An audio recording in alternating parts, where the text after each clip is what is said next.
world, and it was perfect. Everything worked just right. And God saw everything that he had made, and behold, it was very good. Genesis 1:31.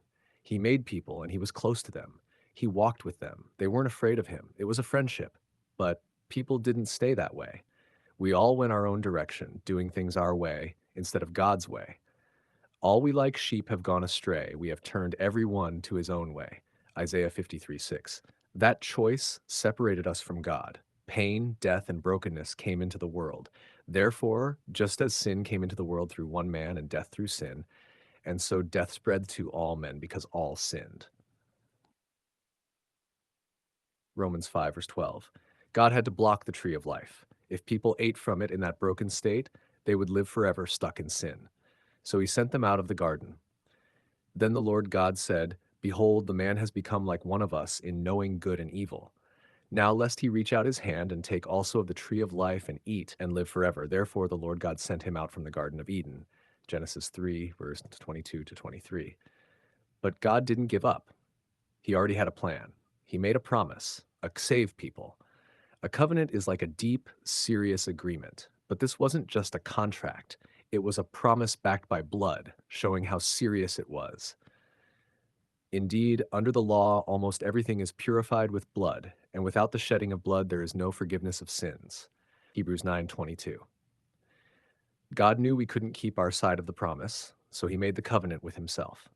In the Old Testament, we see this when God made a promise to a man named Abram, later called Abraham.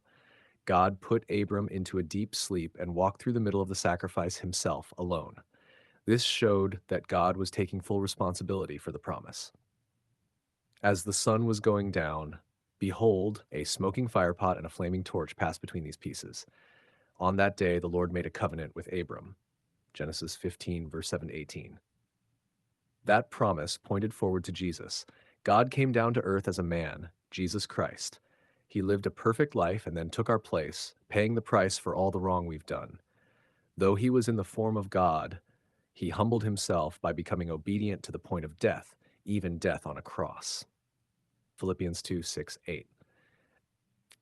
At the Last Supper, Jesus said, This cup that is poured out for you is the new covenant in my blood. Luke 22:20. His death made a new way, a way that works not because of what we do, but because of what God did. Now, we don't get close to God by trying harder or doing good things. We get close to him by trusting in what Jesus already did for us. For by grace you have been saved through faith, and this is not your own doing. It is the gift of God. Ephesians 2:8. When we believe this and speak it out loud, we are brought back into relationship with God. If you confess with your mouth that Jesus is Lord and believe in your heart that God raised him from the dead, you will be saved. Romans 10:9. God made a way. It's not confusing. It's not about being religious. It's about being honest with God and accepting what he already did to bring us back. Would you like a shorter